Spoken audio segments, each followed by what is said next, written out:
सभी को जय मसीह की। मैं परमेश्वर का धन्यवाद देता हूँ एक बार फिर परमेश्वर के चरणों में आने के लिए हमें सौभाग्य मिला। पिछले दिनों से हम धन्य कौन है वो विषय सीखते आ रहे हैं। आइए सर झुकाएं, प्रार्थना करें। महान जीवते प्रभु, मैं आपका शुक्र करता हूँ। थोड़ी देर तरह जीवता वचन सीखने के लिए हम जा रहे हैं। पवित्र आत्मा आप हमें सिखाएं, हमारी ज्ञान बुद्धि समझ आप खोल दें। पवित्र आत्मा आप ही हमारे अध्यापक हैं। प्रभु यीशु मसीह के नाम से मांगते, आमीन।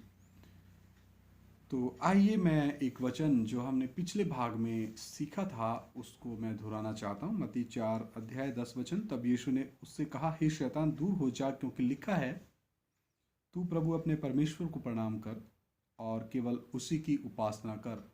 हम उपासना से संबंधित कुछ वचनों को पिछले भाग में जो हमने सीखा था उसी में हम आगे बढ़ेंगे।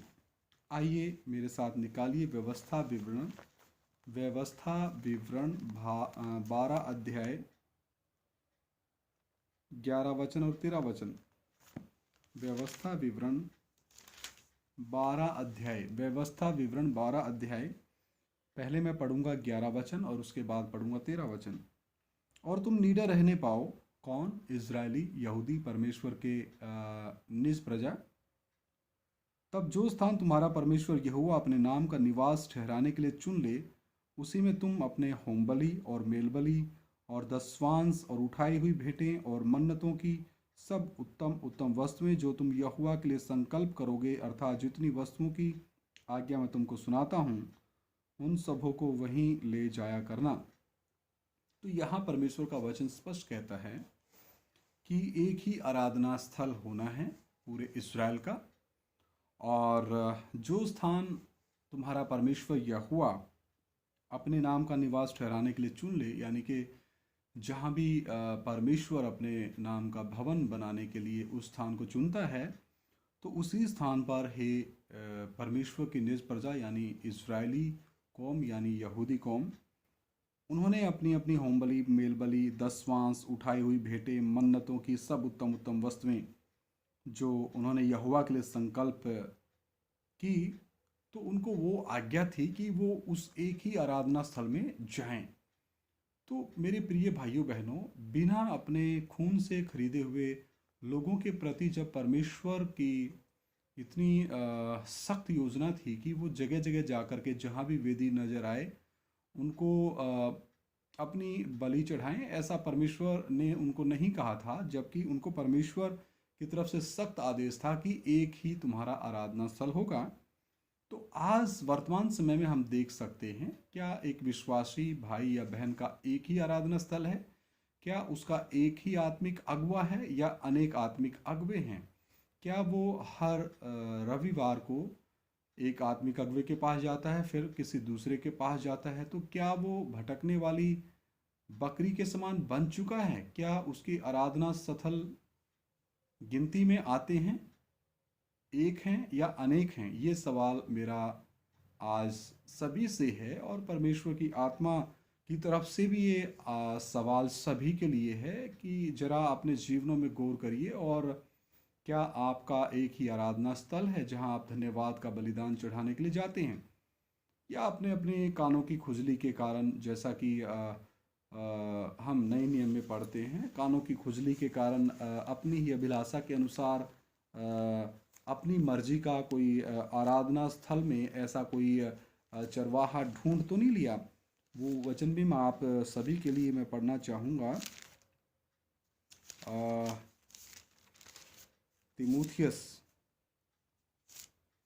दूसरा तिमुथियस 4 अध्याय, मैं 3 वचन पढ़ना चाहूँगा, 3 और 4। क्योंकि ऐसा समय आएगा, 2 तिमुथियस 4 अध्याय 3 और 4, क्योंकि ऐसा समय आएगा जब लोग खरा उपदेश ना सह सकेंगे।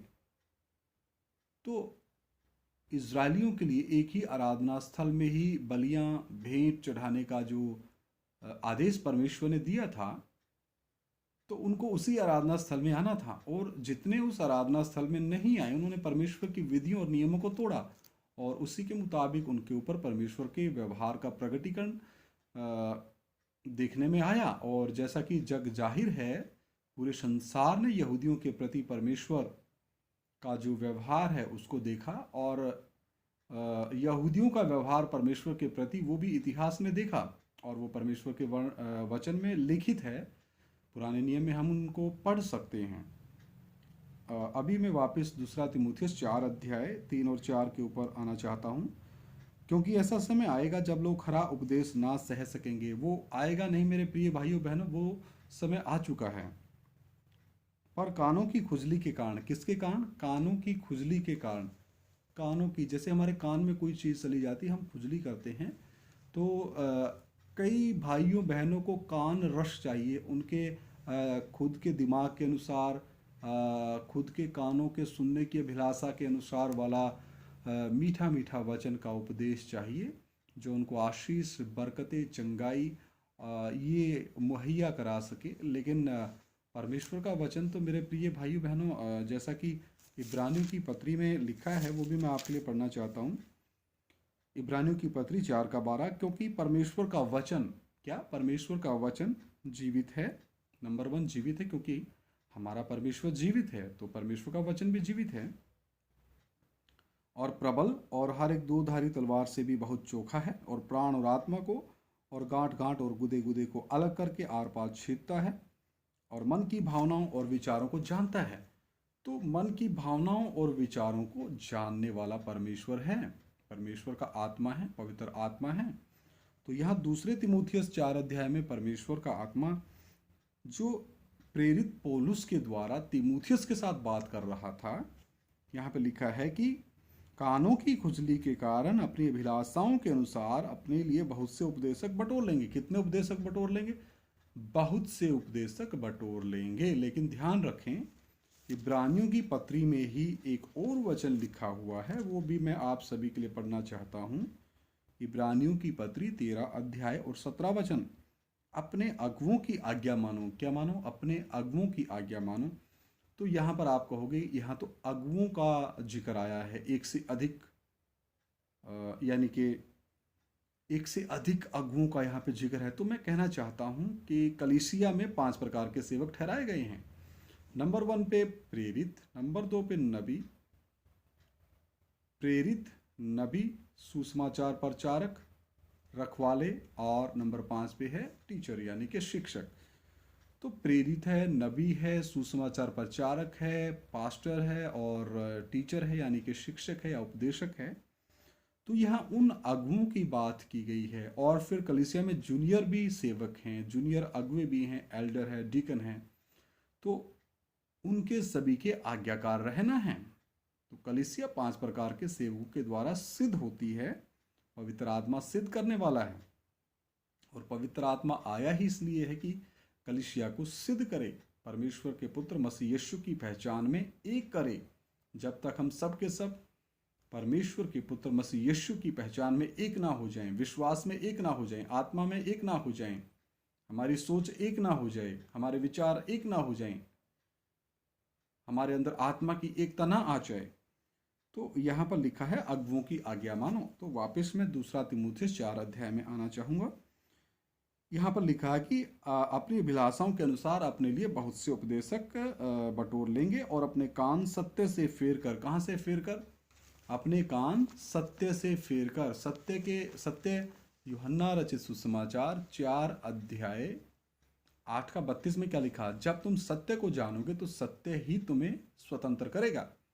और जब यूहन्ना रचित सुसमाचार 14:6 पढ़ते हैं तो वहाँ लिखा है, मार्ग, सत्य और जीवन मैं हूँ। कौन? प्रभु यीशु मसीह। तो यहाँ पर लिखा है कि वे अपना कान सत्य से फेर कर, तो सत्य से यदि उन्होंने अपने कान फेर लिए हैं, तो इससे आप क्या समझते हैं? जब सही उपदेश से उन्होंने अपने कान फेर लिए हैं, तो इससे आप क्या समझते हैं? इसका सीधा सा और स्पष्ट मतलब ये निकल के आता है कि उन्होंने अपना मुंह एकमात्र सच्चे परमेश्वर प्रभु यीशु मसीह से मोड़ लिया है, वो उपदेश से भटक गए हैं। और एक वचन मैं आप सभी के लिए पढ़ना चाहूँगा, यूहन्ना रचित सुसमाचार 17 अध्याय 17 वचन, सत्य के द्वारा उन्हें पवित्र कर, क्योंकि तेरा वचन सत्य है। तो वचन कहता है यूहन्ना 17:17 कि सत्य के द्वारा उन्हें पवित्र कर। तो पवित्र करने वाला कौन है? सत्य है। सत्य कौन है? वचन में लिखा तेरा वचन सत्य है। वचन सत्य है। तो मैं सवाल यहाँ करना चाहता, फिर वचन कौन है? पहला यूहन्ना रचित सुसमाचार पहला अध्याय, जो पहला वचन क्या कहता है सत्य के बारे में? आदि में वचन था और वचन परमेश्वर के साथ था और वचन परमेश्वर था। वापिस मैं यूहन्ना रचित सुसमाचार 17 में आना चाहता हूँ। मैं उम्मीद करता हूँ अभी आपको ये वचन समझ में आएगा। यूहन्ना रचित सुसमाचार 17 सत्य के द्वारा उन्हें पवित्र कर, तेरा वचन सत्य है। तो वचन कौन है? परमेश्वर है। तो फिर सत्य कौन हुआ? यूहन्ना रचित सुसमाचार 14 वचन, मार्ग सत्य और जीवन मैं हूं। और यूहन्ना रचित सुसमाचार 8:32 क्या कहता है? जब तुम सत्य को जानोगे तो सत्य ही तुम्हें आजाद करेगा हर प्रकार के बंधनों से, संसार के बंधनों से, शैतान के बंधनों से, गलत उपदेश के बंधनों से। आगे मैं वापस उसमें जाना चाहता हूं। मैं उम्मीद करता हूं आप सभी इस पॉइंट को, इस वचन को समझ गए हैं। वापस मैं उसी वचन पे जाना चाहता हूं, 2 तीमुथियुस 4:4। और अपने कान सत्य से फेर कर कथा कहानियों पर लगाएंगे। जहां कथा कहानियों के द्वारा लोगों का कान रस, यानी कि कान में मजा आता है। अच्छा फिर आगे क्या हुआ, अच्छा फिर आगे क्या हुआ, अच्छा उसने ये किया, उसने वो किया, उस भाई ने वो किया, उस बहन ने वो किया, मैं उसके घर में गया, मैंने ये किया, मैंने वो किया। अपने ही खुदी का प्रचार करते हुए घूमने वाले जो प्रभु के दास, मैं उनको नहीं कह सकता, वो अपनी ही प्रशंसा करते हुए घूमते हैं। और इस रीति से वो कथा और कहानियाँ ही लोगों को सुनाते हैं और सिखाते हैं। तो वो कथा और कहानियाँ उन लोगों को अच्छी लगती है, उनके कानों में वो बहुत अच्छा स्वाद देती हैं और मज़ा देती हैं। तो इसलिए वो बहुत सारे उपदेशकों को अपने लिए क्या कर लेते हैं, बटोर लेते हैं। और वे हर एक उपदेश के झोंकों से उछाले जाते हैं। ये भी परमेश्वर का वचन कहता है। तो मेरे प्रिय भाइयों बहनों, हमने बहुत ही सावधान रहना है और परमेश्वर के वचन प्रार्थना संगति में, और परमेश्वर के वचन प्रार्थना संगति में हमने आगे बढ़ना है। अब मैं वापस जाता हूँ व्यवस्था विवरण 12 अध्याय, उसका मैं अभी पढ़ना चाहूँगा 13 वचन। और सावधान रहना कि तू अपने होम बलियों को और सावधान रहना कि तू अपने होम बलियों को हर एक स्थान पर जो देखने में आए ना चढ़ाना। तो आज ये वचन हमारे लिए भी है। हर एक वो जगह जहां हम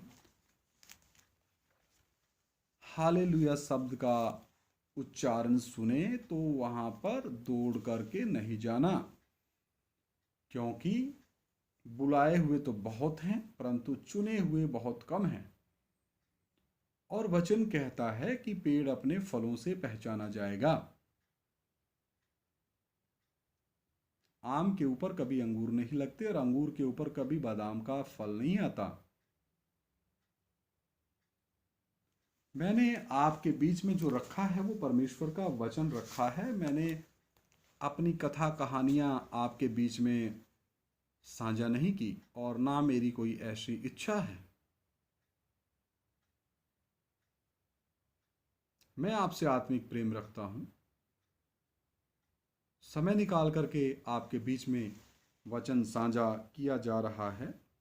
रात के 11:17 हो चुके हैं। मैं अपनी प्रशंसा के लिए आपको समय नहीं बता रहा, क्योंकि वचन कहता है, प्रेरित पौलुस तीमुथियुस को कहता है कि तू समय और असमय तैयार रहे। हालेलुया। तो परमेश्वर का वचन इब्रानियों की पत्री 13 अध्याय में कहता है कि अपने अगुओं की आज्ञा मानो, क्योंकि उन्होंने तुम्हारी आत्मा का लेखा देना है, तुम्हारे आत्मा और प्राण का लेखा जोखा देना है। तो यदि हम उनके ही आज्ञाकार ना रहे, जिनको एकमात्र सच्चे परमेश्वर ने अपनी 5 प्रकार की सेवकाई, जो अपनी देह है कलीसिया, उसको सिद्ध करने के लिए दिया है, तो फिर हम पवित्र आत्मा के आज्ञाकार कहाँ से हुए? तो यदि हम पवित्र आत्मा के आज्ञाकार नहीं हुए, तो हमारे जीवन में उद्धार का कार्य शुरू नहीं हुआ, तो फिर हम धन्य कैसे कहलाए जा सकते हैं? तो मेरे प्रिय भाइयों बहनों, परमेश्वर का वचन कहता है धन्य वही है धन्य वही है जो एक ही आत्मिक अगुवे के पास जाता है और जिसने अपना जीवन अपने आत्मिक अगुवे, जिसको प्रभु यीशु मसीह ने तीसरे स्वर्ग से नियुक्त किया है पवित्र आत्मा के द्वारा और अपने प्रेरितों के द्वारा। तीसरे स्वर्ग ने हाँ बोली है जब उस सेवक का, अगुवे का, पास्टर का ऑर्डिनेशन के लिए समय आया, तो प्रभु के प्रेरित के मन में पवित्र आत्मा ने प्रेरणा डाली है कि यस, सचमुच ये प्रभु का जो दास है मेरी सेवकाई के लिए ठीक है। तीसरे स्वर्ग की तरफ से हाँ है, पवित्र आत्मा की तरफ से हाँ है, तो फिर प्रेरित ऐसे अगुवे को सिर पे हाथ रख के सेवा के लिए नियुक्त करता है, अभिषिक्त करता है। तो ऐसे अगुवे के अधीन हमने रहना है और मैं धन्यवाद देता हूं, परमेश्वर ने मुझे ऐसे अगुवे दिए हैं। मैं अपने आप को धन्य मानता हूं और मुझे उनकी आज्ञाकारिता में रहना वो मेरी प्रसन्नता का कारण है, क्योंकि वो मेरे पिता परमेश्वर की आज्ञा है। और यही तो एक आज्ञाकारिता का प्रमाण है। हालेलुया। तो मेरे प्रिय भाइयों बहनों, हो सकता है आप मुझे ना माने, लेकिन इस मिट्टी के बर्तन को इस्तेमाल करके परमेश्वर ने जिन वचनों के द्वारा पवित्र आत्मा ने आपसे बात की है, उन वचनों के ऊपर आप जरूर गौर फरमाना। कहीं ऐसा ना हो समय हाथ से निकल जाए। तो असल में धन्य इंसान वही है, भाई और बहन वही है, जो एक ही सच्चे परमेश्वर की उपासना करता है, आत्मा और सच्चाई से वो आराधना करता है, और आत्मा और सच्चाई की जो आराधना तीसरे स्वर्ग में कबूल होती है। आइए सर झुकाएं, प्रार्थना करें।